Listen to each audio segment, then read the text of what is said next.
कुछ साल पहले अमेरिका की मिशिगन यूनिवर्सिटी से जुड़े कुछ वैज्ञानिकों ने एक डिवाइस को ईवीएम मशीन से जोड़ा और दिखाया कि कैसे मोबाइल से संदेश भेजकर मशीन के नतीजों को बदला जा सकता है। यह खबर इंडिया आई और यहां आते आते हमारे नेता इस दावे को पचा गए। भारत की कई संस्थाओं ने इस दावे को एक सिरे से खारिज कर दिया।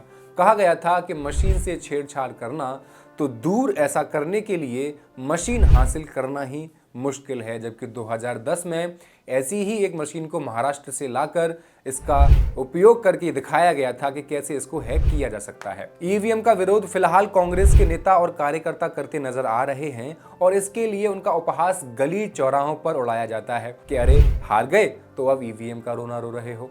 ऐसे लोगों से मैं कहना चाहता हूं, ईवीएम पर सवाल उठाने वालों में केवल कांग्रेस नहीं बल्कि लगभग सारी प्रमुख पार्टियां ही शामिल रही हैं। साल 2009 में बीजेपी ने ही मशीन की वैधता पर सवाल उठाया था। भारतीय जनता पार्टी इन दिनों तो ईवीएम के इस्तेमाल का समर्थन कर रही है, लेकिन वो इसका विरोध करने वाली सबसे पहली राजनीतिक पार्टी थी। 2009 में जब भारतीय जनता पार्टी को चुनावी हार का सामना करना पड़ा, तब पार्टी के नेता लाल कृष्ण आडवाणी ने सबसे पहले ईवीएम पर सवाल उठाए। इसके बाद पार्टी ने भारतीय और विदेशी विशेषज्ञों को इकट्ठा किया। कई गैर सरकारी संगठन और अपने थिंक टैंक की मदद ली गई और ईवीएम मशीन के साथ होने वाली छेड़छाड़ और धोखाधड़ी को लेकर पूरे देश में अभियान चलाया गया। इस अभियान के तहत ही 2010 में भारतीय जनता पार्टी के प्रवक्ता और चुनावी मामलों के विशेषज्ञ जीवीएल नरसिम्हा राव ने एक किताब भी लिखी, डेमोक्रेसी एट रिस्क,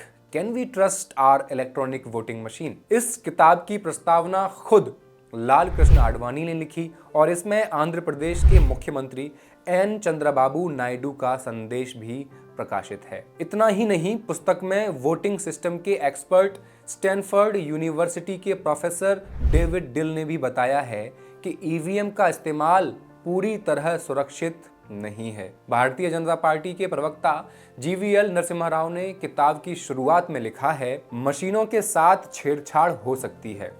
भारत में इस्तेमाल होने वाली इलेक्ट्रॉनिक वोटिंग मशीन इसका अपवाद नहीं है। ऐसे कई उदाहरण हैं जब एक उम्मीदवार को दिया वोट दूसरे उम्मीदवार को मिल गया है या फिर उम्मीदवारों को वो मत भी मिले हैं जो कभी डाले ही नहीं गए। किताब का चौथा अध्याय ऐसे तमाम उदाहरणों से भरा हुआ है। लेकिन मौजूदा विवाद के बाद इस मुद्दे पर जीवीएल नरसिम्हा राव अब कोई प्रतिक्रिया देना नहीं चाहते हैं। जीवीएल नरसिम्हा राव ने अपनी किताब में 2010 के ही उस मामले का जिक्र विस्तार से किया है जिसमें हैदराबाद के टेक एक्सपर्ट हरि प्रसाद ने मिशिगन यूनिवर्सिटी के 2 रिसर्चरों के साथ मिलकर ईवीएम को हैक कर दिया था। अभी हाल ही में दिग्विजय सिंह ने सीजीआई से मांग करते हुए पूछा, आपको और क्या सबूत चाहिए? आप घोटालेबाजों और बेईमान लोगों को वीवीपैट ईवीएम में हेरफेर करने और दुनिया के सबसे बड़े लोकतंत्र में चुनाव जीतने की अनुमति कैसे दे सकते हैं, जिसे नरेंद्र मोदी लोकतंत्र की जननी कहते हैं?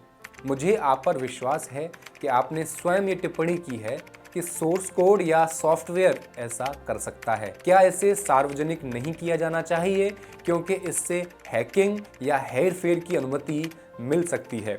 एम आई राइट? देखिए, अगर ईवीएम इतना ही भरोसेमंद है तो लगभग 250 साल पुराने लोकतंत्र यानी अमेरिका में बैलेट पेपर का इस्तेमाल क्यों हो रहा है? वहां के चुनाव आयोग का कहना है कि अमेरिकी नागरिक को इलेक्ट्रॉनिक सिस्टम पर उतना भरोसा नहीं है। हर बात पर इलेक्ट्रॉनिक सिस्टम पर भरोसा करने वाले अमेरिकी नागरिक मानते हैं कि ईवीएम हैक किया जा सकता है और पेपर बैलेट ज्यादा भरोसेमंद है, जिसमें उनका वोट वहीं जाता है जहां वे चाहते हैं। इसके अलावा पेपर बैलेट यहां पर 18वीं सदी से चला आ रहा है, इसलिए इसे चुनाव में एक रिचुअल की तरह भी देखा जाता है। अमेरिका में ई वोटिंग का एकमात्र तरीका है ईमेल या फैक्स से वोट करना। इसमें भी वोटर को बैलेट फॉर्म भेजा जाता है जिसे वो भरते हैं और ईमेल या फैक्स कर सकते हैं। छेड़छाड़ या हैकिंग के डर से दुनिया के कई देशों में ईवीएम पर बैन लगा दिया गया। इसकी शुरुआत नीदरलैंड्स ने की। इसके बाद जर्मनी ने इसे वोटिंग की गलत और अपारदर्शी सिस्टम बताते हुए इसे बंद कर दिया। इटली ने भी ईवीएम के शुरुआती इस्तेमाल के बाद हैकिंग के डर से इसे बंद कर दिया था। इंग्लैंड, फ्रांस में बैलेट पेपर ही इस्तेमाल हुए। अमेरिका में भी या तो ईवीएम है नहीं या फिर कई राज्यों में ये है भी तो बिना पेपर ट्रॉल वाली ईवीएम मशीन पर पूरी तरह से रोक है। होता ये था कि ईवीएम में आपने बटन प्रेस किया और वोट डल गया, लेकिन किसे दबाया और किसे गया इसमें पारदर्शिता नहीं थी। इसके लिए मांग की गई कि वीवीपैट की व्यवस्था की जाए। वीवीपैट क्या है? Voter verifiable paper audit trail, यानी वीवीपैट ईवीएम के साथ जुड़ी हुई एक इंडिपेंडेंट सिस्टम है जो वोट डालने वालों के लिए ये सत्यापित करता है कि उनका वोट उनके इरादे के अनुसार पड़ चुका है। वीवीपैट प्रिंटर पर एक पर्ची प्रिंट होती है जिस पर अभ्यर्थी की क्रम संख्या, नाम और प्रतीक होता है और ये पारदर्शी विंडो के माध्यम से 7 सेकंड्स तक दिखती रहती है। इसके बाद ये प्रिंटेड पर्ची अपने आप कटकर अलग हो जाती है और वीवीपैट के सील बॉक्स में गिर जाती है। आप सोच रहे होंगे कि ऐसे तो फिर सब कुछ साफ और पारदर्शी हो जाता है, फिर क्या दिक्कत है? मैं यहाँ आपको 2 बातें बताना चाहता हूँ। पहली बात, हर बूथ पर जहाँ ईवीएम होती है वहाँ वीवीपैट नहीं लगाया जाता। उदाहरण के लिए उत्तर प्रदेश विधानसभा की 403 सीटों में से केवल 20 सीटों पर ही वीवीपैट वाली ईवीएम के जरिए मतदान हुआ था। बाकी जगहों पर वीवीपैट था ही नहीं। बिना वीवीपैट के मशीनों का इस्तेमाल हुआ जिसमें ये पता ही नहीं लग सकता कि किसने किसको वोट दिया। दूसरी बात, यही दिल्ली के जंतर मंतर पर वकीलों की एक रैली हुई जो बाकायदा डेमोन्स्ट्रेट कर चुकी थी कि वीवीपैट इस तरह प्रोग्राम्ड किया जा सकता है कि अगर 2 वोटर एक ही निशान पर वोट दें जो विपक्षी दल का हो तो दोनों वोटर्स को एक ही पर्ची अलग अलग 2 बार बल्ब जलाकर दिखा दी जाएगी और बल्ब के बुझते ही वीवीपैट की ये पर्ची तो उसी विपक्षी दल के पक्ष में कटकर गिर जाएगी, पर एक दूसरी पर्ची उस प्रोग्राम्ड दल के पक्ष में भी छपेगी, कटेगी और वीवीपैट में गिरेगी, जिसे दोनों मतदाताओं में से किसी ने भी वोट नहीं दिया था। वो वोट उसके पाले में जाएगा जिसने ईवीएम को प्रोग्राम्ड किया है। ये भी वीवीपैट का सबसे बड़ा दुरुपयोग है और ये सारा करिश्मा होगा वीवीपैट पर चढ़े काले शीशे और ईवीएम में वोट का बटन दबाने पर वीवीपैट में काले शीशे के अंदर 7 सेकंड्स तक जल जाने वाले बल्ब से। आपको पता है वीवीपैट में पर्ची देखने के लिए पहले पारदर्शी शीशा लगा होता था और जिसे काले शीशे में बदल दिया गया। ये खेल पता है कब हुआ?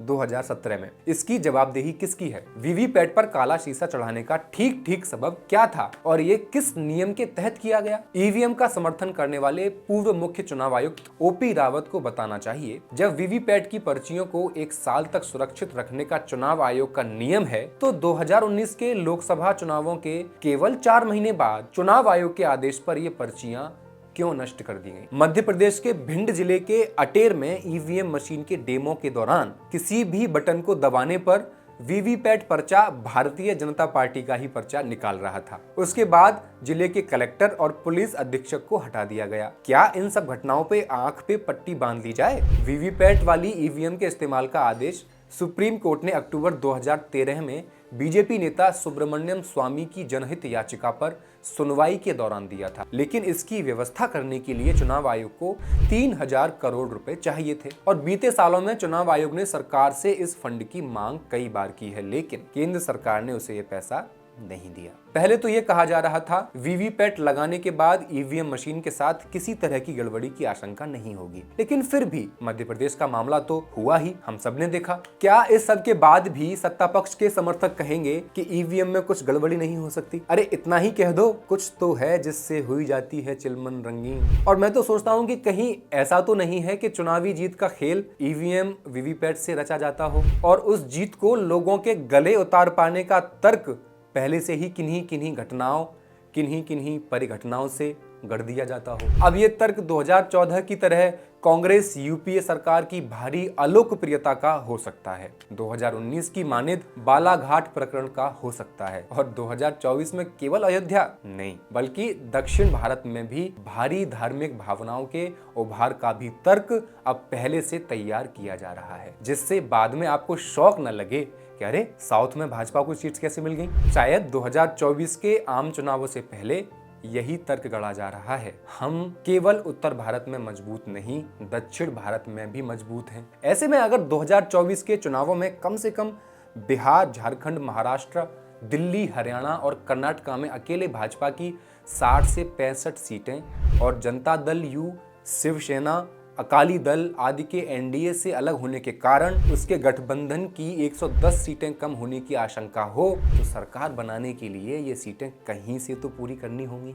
और इस भरपाई के लिए तो बस दक्षिण भारत के राज्य ही बचे हैं। दक्षिण में मंदिर मंदिर पीएम के चक्कर का राज कहीं यही तो नहीं है। तर्क ही तो गढ़ना है, जीत का तर्क। जीतना तो शायद ईवीएम से ही है। देखते रहिए मॉलिटिक्स।